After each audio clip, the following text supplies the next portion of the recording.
we're in the number range right now, but, you know, you can change it to one set fee across the board too, if you wanted to do that, and then you'll just know what was coming in. I think the junior rates make a lot of sense, though. Right. Get new golfers interested. They don't always have a lot of disposable. Well, that's why, one of the reasons why we brought Mike on board. You know, I mean, Mike's here to get the kids going and get the families going and increase our revenue. Well, if I don't mind to jump again, I mean, we did have 60 children in my junior program, which was non-existent for the last, probably 8-10 years since the last pro was there during the economy going down the tubes. It was a late start. I had been hired just before April, and it took me this year to get everything rocking and rolling. Not to toot my own horn, but I am an accomplished teacher in the state and nationally. And we were able to, at the end of the season, to be voted best public golf course on the shoreline, beating out Fenwick. I had 60 kids. The papers have been very generous in documenting what we do, and the photographs, our websites show it. All the children get a trophy at the end of the camps, and they're weekly. I have room for 160 kids this summer, and they are turning into, as they're supposed to, through a lesson program, as well as beginner golfers, adults and women and parents, everybody. They're turning into greens fee paying customers, and that's what the whole thing is about.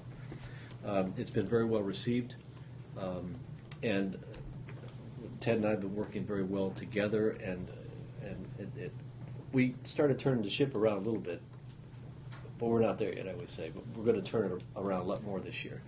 So we have a beautiful piece of property, and it's a real piece of something that everybody should be proud of. And Ted has done a lot to make it what it is, and I'm very proud to be here. And I moved to Guilford, and I love this town.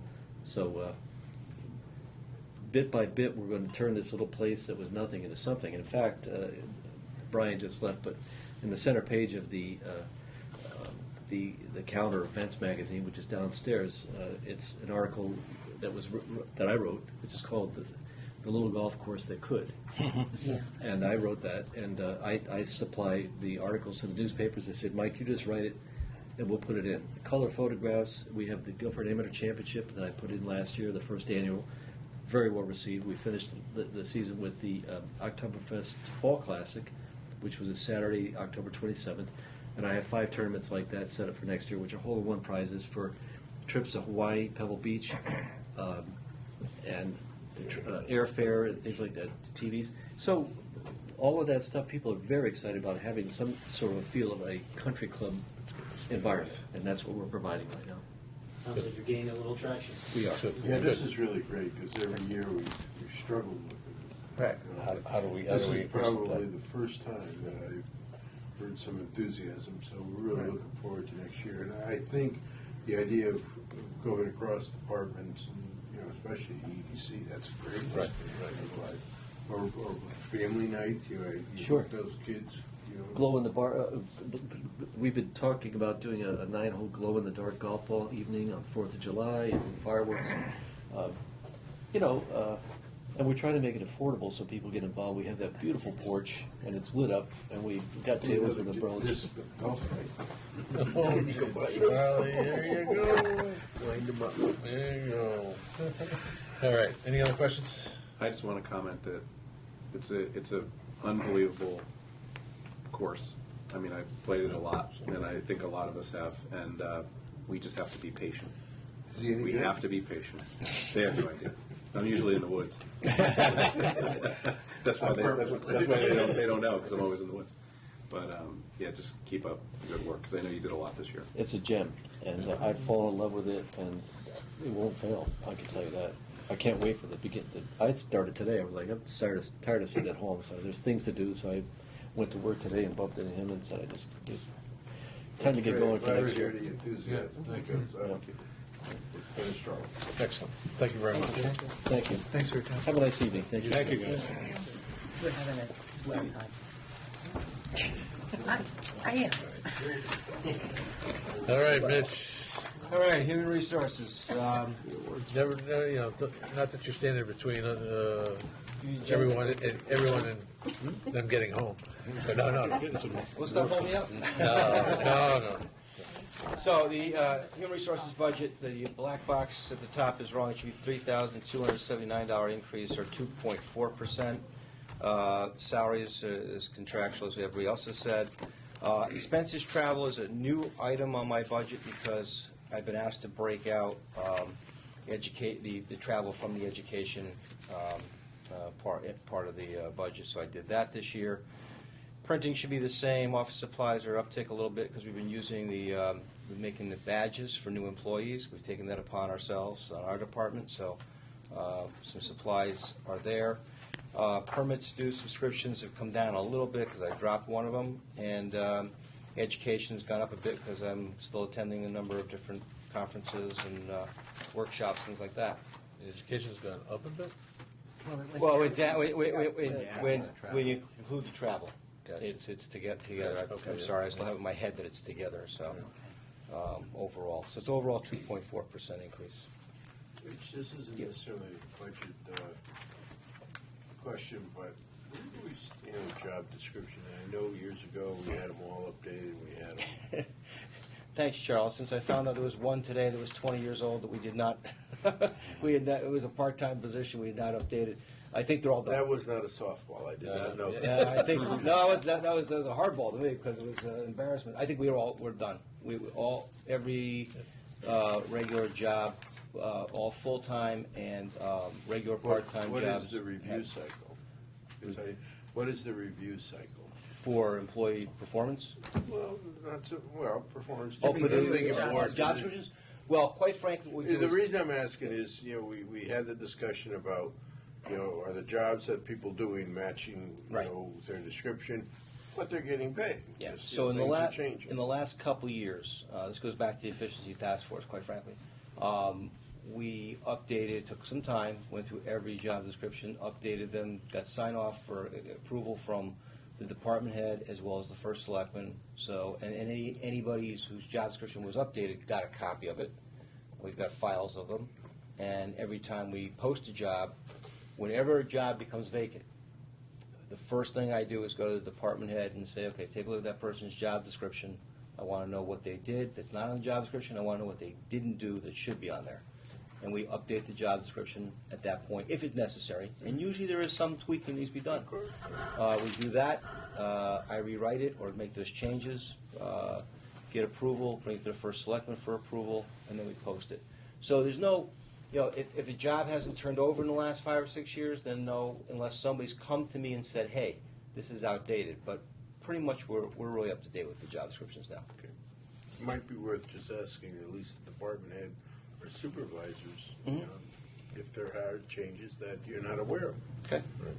Because some of those, during 20 years, or even 5 to 8 years is a long time. Yeah. Things change and I'm not saying go back to each employee, but. No, we're definitely in much, much better shape than we were a few years back when most job descriptions were at least 10 years old, at least, and we don't have that. Well, it's just valid. It's fair to the employees, it's fair to the town. I can attest to it. Yeah. Job description, nag. Thank you. I'll take that as a compliment. Charlie, just to expand on that a little bit, Mitch and I actually met this morning. We've been talking about a series of HR-related things for a while. And there will be some, I don't know, announce it's the right word, there'll be some memos going out to staff. Every employee will have an annual review. Every department head will be responsible for filling out goals and objectives for the year, against which they will be reviewed at the following year. Lastly, Park and Rec uses an evaluation document on seasonal employees. Not every department uses that, but all seasonal employees will be evaluated using that same tool to either justify hiring or not hiring them back in another cycle. So we're at the initial phase of that. That will go into effect for the fiscal year 2018, 2019. So we're going to have that process kicked off. And as someone, frankly, who's been involved in negotiations, that's valuable. I mean, you want that kind of information up to speed. I agree. All right. benefits. Big kahuna. Employee benefits. Yeah, thank you. Employee benefits. Okay, the box at the top, I believe, is correct. It's a 15.3% overall The increase. first one we were hoping wouldn't be correct. Yeah, I understand that, but I just want to let you know. Now, reserve for personnel, you're going to see a major increase there. That's because as of putting together this budget, we had 2 years of fire department salaries to put in there, 3 years of the GEA salaries to put in there. We're also looking at the confidential non-supervisors group of 5 that whose contracts expire this coming June, which will have to be renegotiated, and the dispatchers, which is 7 people whose contracts will be renegotiated.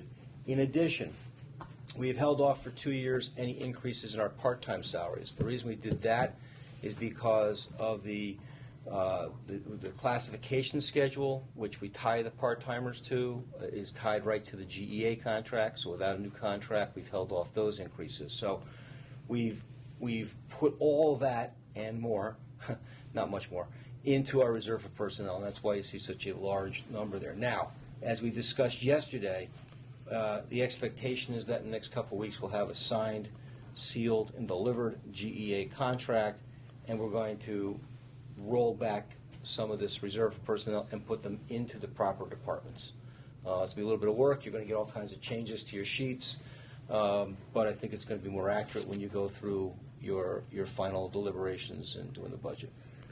I just want to clarify something. Sure. And I may have misheard you, but you said that number includes a couple of years' worth of stuff. It does, because, well, there is some encumbered numbers as well. That's... Yeah, Mary Jane has those numbers as to what she's encumbered. I'm sure we'll discuss this in more detail during your deliberations. So what you're saying is the reserve for personnel number is larger than Is this, larger than but that. this contribution is only for the 2018-2019 budget. Correct. Just wanted to make sure that was clarified. Okay, I see. Did You know, what we did is, Yeah.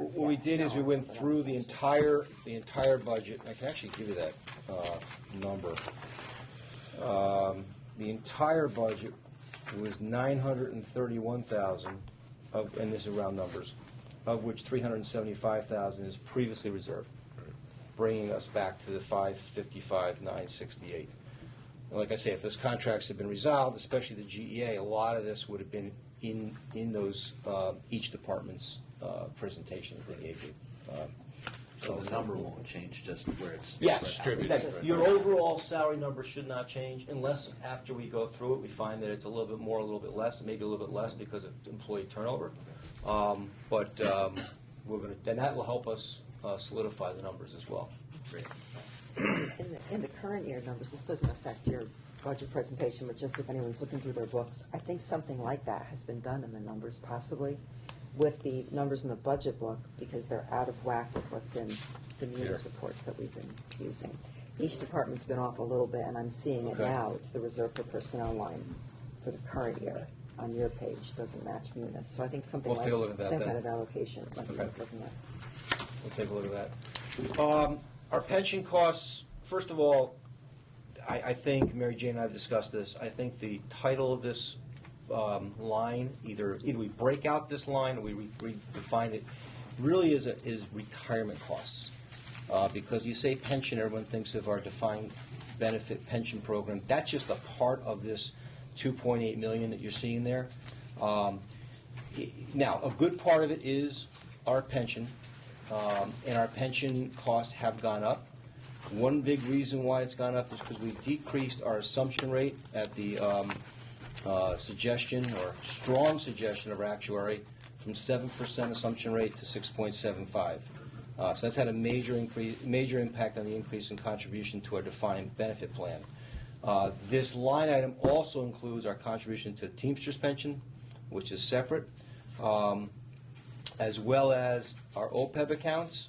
And finally, as you may presume, it also now includes our defined contribution or our 401A plan, which is what we have put together for all new employees. And there should be an analysis that includes all of that in your book that's been put together by Mary Jane and myself that shows all of that in the request. The heart and hypertension account, There's some reserve in there for a couple of claims that we have that we believe are still out there, and we believe that the money in there should remain. Retirement benefits are for two individuals not covered under the town's pension plan. These are long-standing agreements that we cover each year separately. The FICA is what Will it is. they ever go away? Quite frankly, only when those people pass away. The FICA is, for Social Security and Medicare. That's just a figure that Mary Jane figures out based on total payroll accounts. Our unemployment compensation has risen a little bit. We've had some people separate from the town, and as part of the separation agreement, we have agreed not to fight unemployment on a couple of people. That has increased our unemployment compensation somewhat over the last year for that situation. Retirement sick leave is a contractual item whereby there are certain employees who can receive a certain amount of sick leave upon retirement. This is continuously going down overall as people retire, and there's less people on this list, and also the payouts are somewhat lower because even those that are on the list, the amount of time you can receive is reduced with newer contracts. So the 135,000 in there this year is actually less than we put through last year because we had a number of retirements. I don't see the same number coming through this year, the ones that are at the lesser amounts. Longevity, we've been able to decrease. This is based on a couple of contract negotiations, including the most recent one with GEA. Even though the contract's not signed yet, I presume that we're going to get that decrease. It's actually a freezing of the longevity in the GEA contract that will help reduce this as people retire. This will eventually lop off. Our medical insurance. We're looking at a moving target right now for a couple of reasons. One is we do not have the indications yet from Anthem that are established so we can put a real number in here. That's number one. Number two, we're going to be seeing a number of employees moving to a health savings account. This is a big shift in how we calculate our medical bills. We've increased the line item by 6.5%. Once we get the indications from Anthem and have a better handle on who's enrolling in an HSA and where things are going with that, how many people are in that type of medical plan, we will have a much better analysis of this line item and hopefully be able to refine this. How many total employees on the town side? There's about 180 full-time employees on the town side, of which 19 are in the Teamsters Union, so they are not in our medical insurance. We pay for them separately. It's actually part of this line item. Yeah. But not paid through us by Anthem, but we are including them in this count, so to speak. So 180 full-time employees, of which a number of people do take a waiver because they're insured elsewhere. That costs us less when they do so. We've also reduced the waiver amounts on the newer insurance contract, newer labor contracts, which has helped to stabilize that, and eventually we'll pull that number down as well. That's all part of that medical insurance So we say analysis. essentially buy out somebody. We do. We offer the opportunity to pay a cash payment in lieu of a full premium. That's exactly correct, and we do that for quite a number of employees, quite frankly. There are a lot of employees who have good. spouses elsewhere who have insurance, and it makes financial sense for them and for the town to make that move, and it works to our advantage. Mitch, have yeah. we accommodated the implementation of HSAs and the GEA contract in that number? Yeah, it's contemplated in there, but we have not taken the full impact of it, yes. Okay. So I'm expecting to see some changes to this, Matt. I'm hopeful we'll see a reduction in this line item once we're able to get a better handle on the HSA costs, as well as better indications from Anthem and our consultant, Milliman, on what our actual increases, and there will be increases, no surprise there, to our overall medical plan. Now, the good news is our trends this year are running below what they were last year. That's a good thing. The bad thing is overall cost in the nation, especially in prescription drugs, are rising very quickly. I'd say that's the real driver we're going to see this year, is our prescription plan. more so than hospital and doctors, but it goes into the overall calculations. Life insurance, we've got a small increase there with the life insurance. That is, and the small increase is basically because of the addition of new firefighters. We have a life insurance policy on all of our full-time employees. There are some retirees that are in that as well, based on contract. But the reason for a little bit of a bump there is because we do plan on adding 8 firefighters, and they will all have life insurance. The employee assistance plan goes up a little bit also. We should be able to be pretty flat with that, but it's going to go up somewhat on that as well. Long-term disability. We pay long-term disability for new police and firefighters who are on the defined contribution plan. This is based on contractual negotiations because of the fact that they cannot retire under, if someone is disabled on the job, they will not be able to have a pension to collect a disability pension. So in lieu of that, the town is picking up the cost of long-term disability, and we did not have a separate line item for this last year. This is a new item, looking at approximately a little over $5,000 into that for this coming year. We're paying a premium for a policy. Correct. Right. I'm sorry if that wasn't clear. So do we have any self-insured risk there? No. Okay. No. Not with that, because that's exactly what we're doing. We're paying for a policy. So if someone does go out on disability, that the insurance piece will kick in. And we're just paying against the rate. And this is just for police and fire? Just for police and fire. That are not under pension. That are not under pension plan. So this is going to increase as we go along, as we hire new people. Also, as salaries increase, because it is based on salary. It's a formula based on salary. The salaries go up, and as we increase, more so as we put more people on the defined contribution plan, this will increase as well. But we should eventually start seeing a savings in the defined benefit contributions Yes, that the town. eventually we will. Yeah. But that takes a little while. It's gonna take a while. It's great that these changes are in place, but there's a little transition period Right. here where It's not an immediate. It's not so much the savings, it's the stability going forward. Absolutely. Yeah. Not so much that you're gonna see one go down, it's Instead that of you're not big gonna swings. see it skyrocket.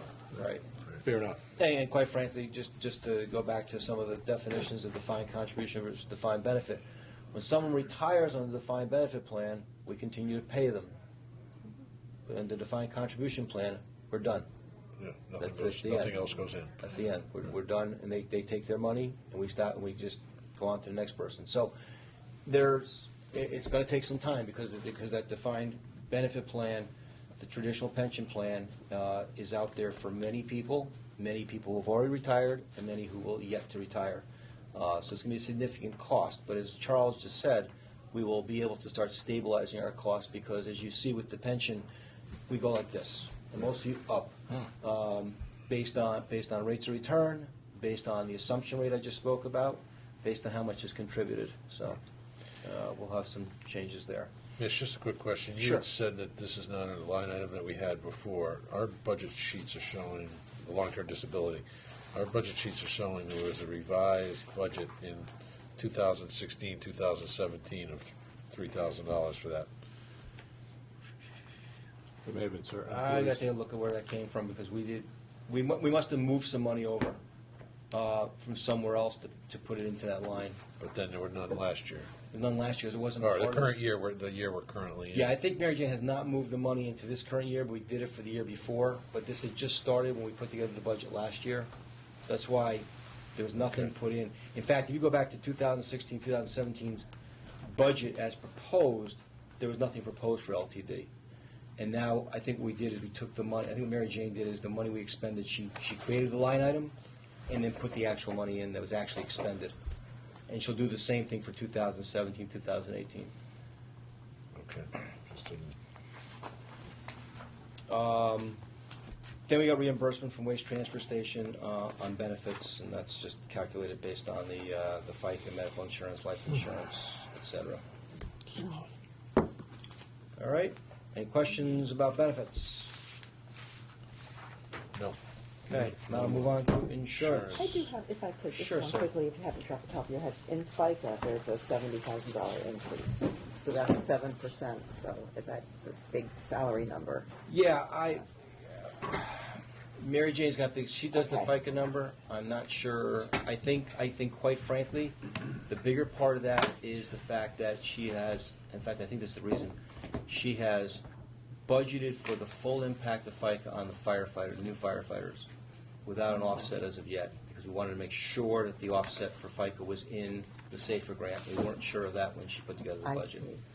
So you're seeing a higher increase on FICA than you will for your overall salaries Got it, for that okay. reason.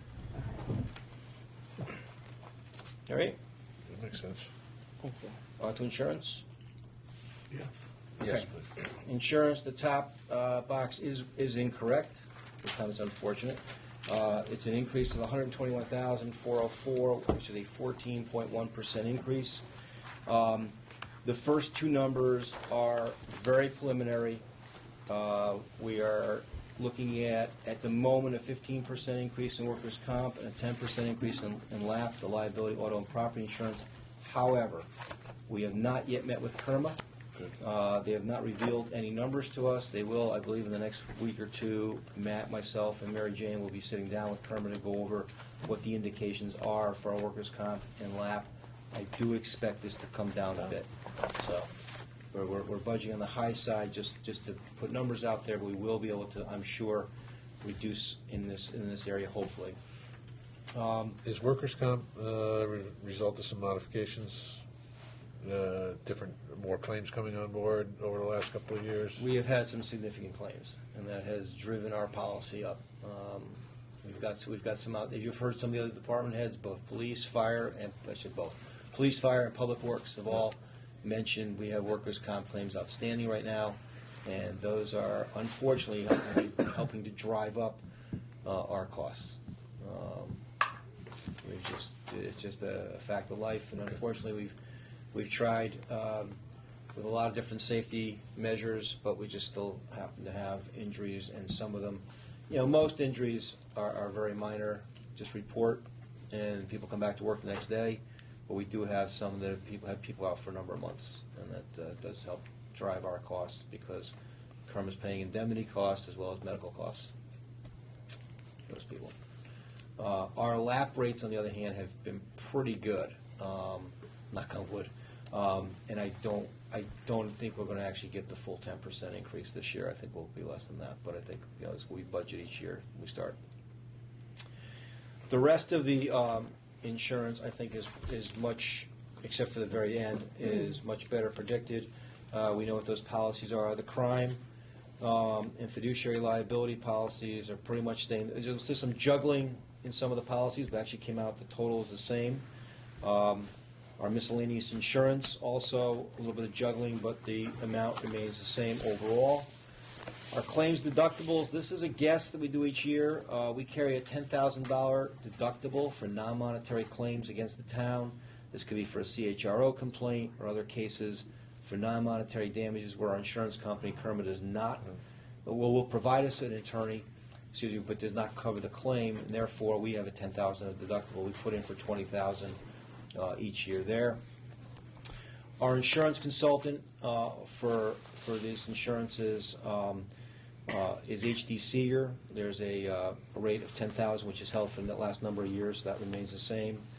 We have reimbursements then, some revenues, if you will, from wage transfer, from the library, and from police special services that help offset some of our costs here. We got increases in each of those lines that will help offset a little bit.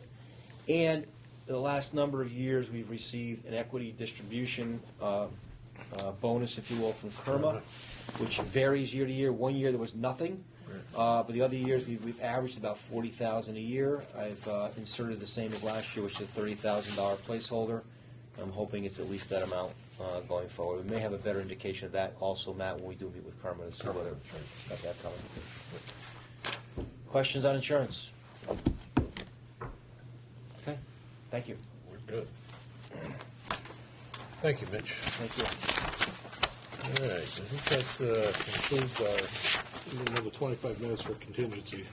Yeah, contingency is a line item that Mary Jane and I decided to put in there, but it had been taken out. So, given the size of our undesignated fund balance, I'm not sure we need it in there because we can always appropriate money from It's somewhere else. prudent, as we'll find out tomorrow at the CCM presentation. Exactly. So, thank you all to the department heads. Mitch, thanks for your sticking through all the way through both of these two long meeting sessions. Board of Selectmen is scheduled to review the budgets for consideration for recommending for bonding and projects for bonding next Tuesday. We also have something on the calendar for Thursday, following Monday, if we want to use those. So, does everyone have those on their calendar? No, yeah. He didn't put, he didn't tell us the times. The time, Right. she came out without the times. Right, Yeah. we're asking our chief. Right. I have them in the morning, I believe, so let me check. I did not bring my phone in here, it's still sitting at my desk, so. We can handle this after the camera's done, Fine. figure out the time. I also want to thank the Board of Finance for their participation and the good questions that were asked, and appreciate hope you found it useful. It's always great for us to do this together, so there are no surprises when anybody sees any documents, so. Thank you very much. With that, I'll entertain a motion to adjourn. So moved. Second. All in favor? Aye. Aye. Opposed, abstained, carried. Thanks, Mike. And thank you to Steve McGuire for sitting through this for 3+ hours.